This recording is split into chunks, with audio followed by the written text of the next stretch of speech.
Well, the time is just gone 11 minutes past 8 as we kick off this morning, going across to the member of the Egyptian community in South Africa, Sheikh Ahmed Jamal. We're talking March to Gaza. Dozens have been deported before the Gaza march has actually started. Sheikh Ahmed, Assalamu alaikum wa rahmatullahi wa barakatuh.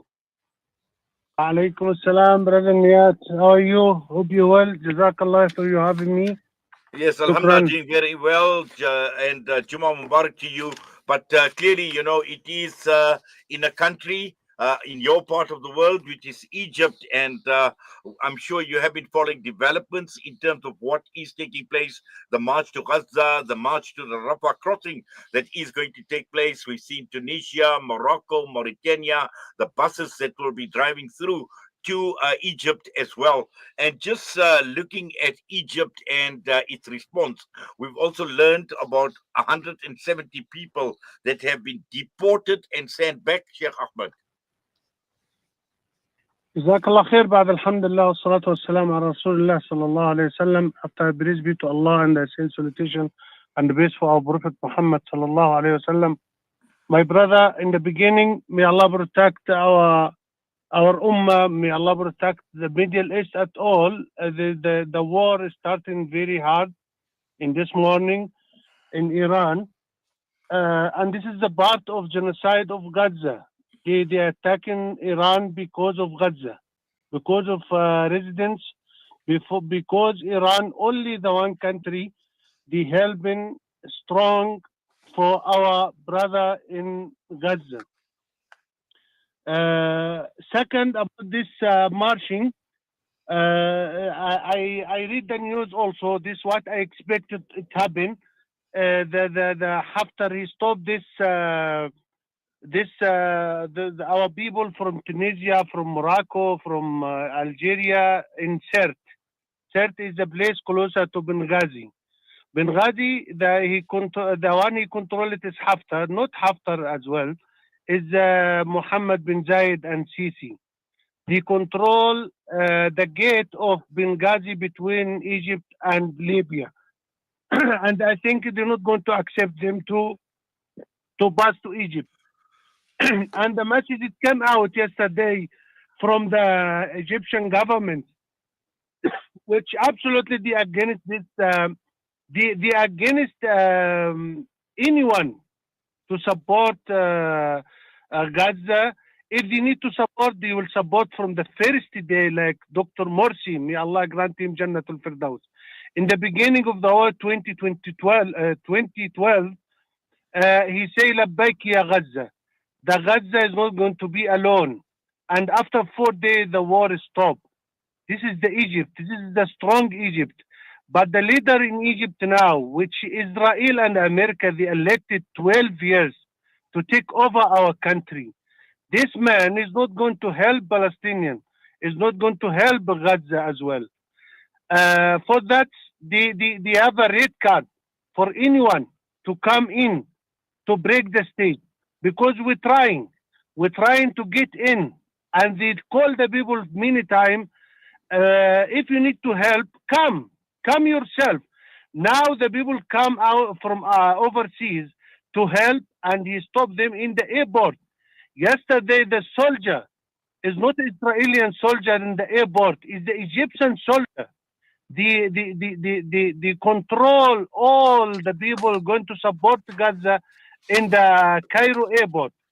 And some people they say this is not Cairo airport. This is the second airport of Israel, because they helping them more than Israel themselves. Anyway, this is not an Egyptian. This is not a Egypt country, the real country. Majority of the Egyptians, they are ready to go themselves without nothing to enter the border of Rafah. But the one he controls them, the army. Erjani is a big company there, which they making big business with the Gaza people. And he charged for $5,000 and more to help our people in Gaza to come out. This man in Egypt, Sisi, he's against Gaza. This man is no good to help us. And the majority of the Egyptian residents, Egyptian, they knows and they understand Gaza is not going to be free until Egypt to be free. This what it happened. And Psychispico, it divide us as a Muslim country. Now, the Israeli hitting Iran very hard, and the Israeli it can pass before two, three country of Arab people. It means all of them they helping Israeli. If they finish in Iran today or tomorrow or in this war, next is Egypt. After that is Syria. After that is Turkish. Those people is not going to stop for their planning to control all the Middle East. This Egypt is not a real Egypt now. This Egypt, the people they call in Egypt, but it's not a general. If we call in, we're speaking about Egypt, we're speaking about Sisi. This man is the Jewish more than the Jewish. And Eddie Cohen is a journalist. He said yesterday, if this marching stop, the place which they stop this marching, this is the line of Israel. Now the Benghazi is the last line to protect Israel. This before to enter Egypt. And if this marching is entering Egypt through Benghazi, through Libya, you're not going to reach Rafah. Because those people, they can do more than that. They will pay.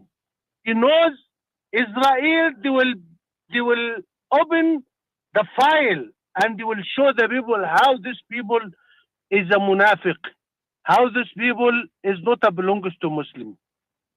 For that, we need all of us to try to help Egypt before to help Gaza. Now, this man, Netanyahu, he's stuck in Gaza. Nothing to do more what he did. Now he ran in the front to hit Iran, to make everybody to be busy with Iranian war and to forget about the genocide in Gaza. May Allah protect all of us, inshallah.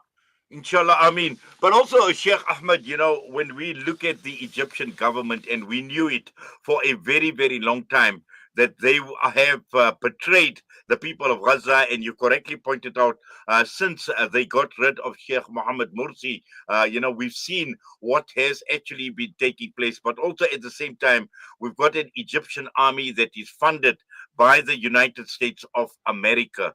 And that alone tells us how loyal Sisi and the Egyptian military is to Israel and also to the United States of America. But again, he doesn't realize that there are great dangers for him. And when we look at this march that is taking place, we've got basically hundreds and thousands of people from right across the entire world that are prepared to march to Egypt. And you mentioned that most of the Egyptian people are against what Sisi is doing at this point in time. Just looking at the possibility of the Egyptian people joining all these people from right across the entire world in the march, is that going to be a possibility? Brother Inat, the situation in Egypt, now this man, he arrested almost 100,000 people 10 years or 12 years ago. Ulama, the scholars, the doctors, everyone, then they keep them 10 and 12 years in the jail, in the prison, and no one talk about them. No one help them. For that, he make all our nation scared. And also this army, he's busy with the business. This army, Egyptian army, we don't have a real Egyptian. We don't have. Some people, they will be against me. They will say, they see how he's speaking bad about his army and what. He's not an Egyptian. No, we love Egypt. We love our army. But which army? Is the army belongs to Israel, or army belongs to the Ummah and the Muslimin? Now the people, they need, and they are crying daily. And Allah will punish them because they are keep quiet. But some of them, they say, we don't have other choice. Yesterday, this man he say we are belongs to the case of the of Gaza. We defending Gaza. We are people with Gaza, and they are lying. Yesterday, before yesterday, eight people they started marching, and there is a flag of Palestinian. They arrest them. This one, those people is not going to give anyone, brother, in chance to come out to marching because he's scared about for himself before Gaza and Palestine. This man he worry about a small marching. It can come against him because the economy is down. This army is busy with the economy, with the business. Every one of them they making business. Now Emiratis they will keep this government until last minute to support Israel. All of them they are busy. The police, the investigator, all this department, army, all of them they are busy inside of Egypt to make a control for the nation. For that, the people discuss to come out. Most of them they are suffering. They worry about his children. They worry about his family, and no other choice. Now, Muslim Brotherhood, the one he take the people out for marching. Now, all of them is overseas, or they kill some of them, and majority of them in the jail. The leader of the marching is special about Gaza, is the Muslim Brotherhood, but they control them. Now, if anyone come out, they will arrest them. Most of our brother, they not stay in their home. They run away for other city to hide himself. Because if they knows he come to back home, they arrest him immediately. The people they are ready, brother Nayat. Egyptian people is a very powerful. And as soon as I'm telling you, as soon as they will come, and they're not going to worry about because for what they are going to cry, because if they lose everything, no economy, no business, no money, they're hungry, they are suffering, and they worry also about genocide. They saw our brother, our children, they got killed daily, and they don't have nothing to do. Before the people walking in the street, someone is selling orange. He don't have nothing. He take all the orange and he throw it in the car. He tell the people send it to our brother in Gaza.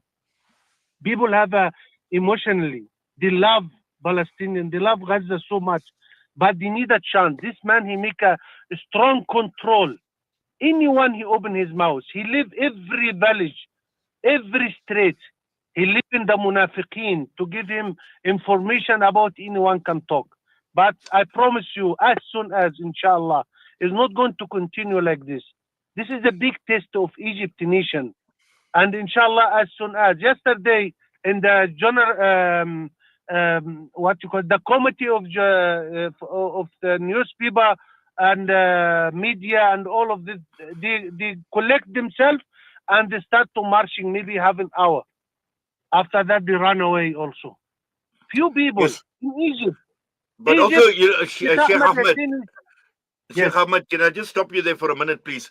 I think what is no, also important is you mentioned the Ikhwan and you mentioned the Muslim Brotherhood, and it is clear that all these countries, whether we're looking at Egypt, we're looking at the Emirates, we're looking at Jordan, we're looking at Saudi Arabia, all these countries are obviously at this point in time very fearful of the Ikhwan ideology and the spread. Now, at one point in time after the Arab Spring, we had hope after Hosni Mubarak was removed, after we saw many of the other leadership that were actually removed. But again, at that point in time, it was the Ikhwan that they were very, very fearful of. And I got a message the other day from a sister in Jordan as well. And she mentioned to me, you have no idea how frustrating it is to be ruled by these regimes. And also, she says she can't speak about it freely because they go after anyone who does not agree with them, and they throw them in prison, they destroy their businesses, they seize their assets. And she said it's actually shameful being an Arab because activists from all around the world have done much more. And this is what we're seeing, activists from around the entire world coming now, converging and marching to Egypt to try and force the Egyptian government's hand to open the Rafah crossing? You see, my brother, Nihat, about Muslim Brotherhood. You see, to be against this marching, it's coming from Libya and Morocco, and they're in, and especially in Egypt in the media, they put in the titles in the top. This is the Muslim Brotherhood leader from different country. To give message out, the one he running this marching in the world is the Muslim Brotherhood. For that, we need to be against this marching is coming from the world. These people, they make the people scared from the name of Muslim Brotherhood. But they knows and they believe no any parts in the Middle East taken over and belongs to Hamas except Muslim Brotherhood. Because Hamas and Muslim Brotherhood is the same ideology. Those people, they concentrate about to bring our Al-Aqsa back to us. Those people, they never mind about anything else besides to support Palestine and Gaza. Muslim Brotherhood, why they are making big war against them in the Middle East? Because all these leaders, they knows if they have a democracy and a freedom in the morning, no one of them can lead 1 hour. All the Khaliji country, all of them, they knows if they leave the freedom and democracy, it happened like what we see in 2012 in Egypt. What it happened? Muslim Brotherhood, they entered the election, 5 elections for the parliament, for the president, for many things, and they win. Because the people do know them very well in the ground. The people do know they are very good people. The people do know these people belongs to Allah subhanahu wa ta'ala and his deen. But and any election, any freedom, any democracy election, it happened, all the people they elect. What it happened in Jordan? Today this Malik al-Urdun, what he said? He said, we're not going to accept anyone to use our land to fight with Israel. He helping Iran. He helping Israel against Iran. This man, in 1 minute, last election for the parliament, the majority, they win to be a membership of the parliament, to be MB, is a Muslim Brotherhood, Jabhat al-Amal al-Islami. Any election it happened in this world, any election it happened, the people in the Middle East, the people they electing Muslim Brotherhood. Brother Nayat, I'm telling you, those people, they know how the Muslim Brotherhood is strong. For that, in Egypt they control them, in Emiratis they control them, in everywhere they control them. But it's not going to continue like this. We have a lesson from Abdel Nasser. We have a lesson from Sadat. He do many things against them, and Muslim Brotherhood, in 1 minute, they will be out. They will benefit the country, their own people, and they will help Gaza. Even Dr. Muhammad Badi himself, front of the judge, he tell him, please release us, send us to Gaza, let us to die there, if you don't want us in this country. We are the Muslim Brotherhood, they are trying to defend our Muslim country from the evil, from our biggest enemy, Israel. Yes, Sheikh Ahmed, I hope we could continue a lot more, but unfortunately, time has run out. But Jazakallah khairan so much for your time with us this morning. This discussion was most helpful, most useful as well. And I see there are a number of messages that have come through saying save Gaza, free Palestine, and also sold out Arabs. So inshallah, we will be watching developments. Sheikh Ahmed, once again, Jazakallah for your time. Have yourself a wonderful Jummah, and let us continue making dua for our brothers and sisters in Palestine as well. And let us make dua for all those who are oppressed, and also including those right across the Middle East and the Arab world as well, those that are standing in solidarity and in support of the people of Palestine. And let us make dua that the Ikhwan and the Muslim Brotherhood rises once again, inshallah, to inspire and to motivate this ummah into action, inshallah. Assalamu alaikum wa rahmatullahi wa barakatuh. Wa alaikum assalam. Jum'ah Mubarak. you and our listeners. Shukran. Salam alaikum. Walaikum salam. Sheikh Ahmed Jamal, a member of the Egyptian community, very, very passionate, I must say, this morning. And I think we have seen Sheikh Ahmed Jamal when we had the march and we had the protest action against the Egyptian embassy. That came to no avail, to ask them to open up the Rafah crossing. And once again, we see people, thousands that will be converging into Egypt. It's going to be interesting to see when that convoy arrives from North Africa into Egypt and how the Egyptian government is actually going to react to the march that will be taking place from Al Arish to the Rafah crossing. So these are developments we are monitoring very, very closely. Another development that we are monitoring now is the Israeli strike on Iran and Iran hitting back. Next up, we'll be joined, breaking news, with Mariam Juma Karichi. Rejuve